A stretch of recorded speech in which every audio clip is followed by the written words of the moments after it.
பொது முடக்கத்தால் வருமானமின்றி தவித்த புதுக்கோட்டையை சேர்ந்த ஆட்டோ ஓட்டுநர் ஒருவர் தூக்கிட்டு தற்கொலை செய்து கொண்ட நிலையில் உடல்நலக் குறைவால் பாதிக்கப்பட்ட அவரது மனைவியும் பிள்ளைகளும் கண்ணீரோடு தவிக்கும் காட்சி காண்போரை கலங்க வைத்துள்ளது.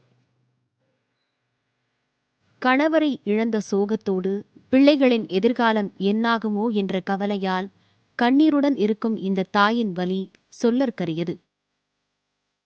புதுக்கோட்டை மாவட்டம் மச்சுவாடி பகுதியைச் சேர்ந்த சுப்பிரமணி என்பவர் கடந்த 20 ஆண்டுகளுக்கும் மேலாக ஆட்டோ ஓட்டி வந்த நிலையில் பொது முடக்கம் காரணமாக வருமானமின்றி தவித்து வந்துள்ளார்.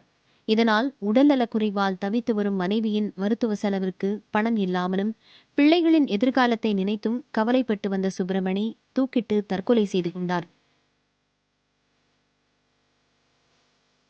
தனது 2 பிள்ளைகளுடன் என்ன செய்வது என தெரியாமல் தவித்து வருகிறார் சுப்பிரமணியின் மனைவி. குடும்பத்துக்கும் கஷ்டமாக இருக்குது, பிள்ளைகளுக்கு படிப்புக்கும் ஒன்றும் வழி இல்லைப்பா.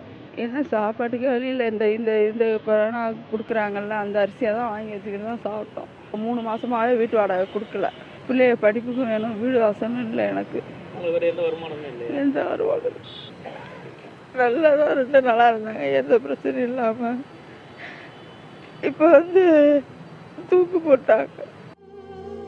மனைவியின் மருத்துவ செலவை கவனிக்க முடியாத நிலை ஒருபுறம், குடும்பத்தின் அத்தியாவசிய தேவைகளை கூட நிறைவேற்ற முடியாத சூழல் மறுபுறம் என மன ரீதியில் பாதிக்கப்பட்ட சுப்பிரமணி இதுகுறித்து குடும்பத்தினரிடமும் சக ஆட்டோ ஓட்டுநர்களிடமும் தினமும் வேதனையோடு தெரிவித்து வந்ததாக கூறுகின்றனர். படிக்கணும், கவர்மெண்ட்டாக பார்த்து ஹெல்ப் பண்ணணும். எங்களுக்கு நாங்கள் படித்தோம்னா எங்கள் அம்மாவுக்கு நாங்கள் ஹெல்ப் பண்ணுவோம். எங்கள் அம்மா நாங்கள் நல்லா பார்த்துப்போம். நானே தம்பி படிக்கணும், படித்து எங்கள் அம்மா நான் காப்பாற்றுவேன். பொது முடக்கத்தால் பலரது வாழ்க்கை திசை மாறி போனதில் சுப்பிரமணியின் குடும்பமும் ஒன்றாகி இருக்கிறது. புதிய தலைமுறைக்காக புதுக்கோட்டை செய்தியாளர் முத்துப்பழம்பதி.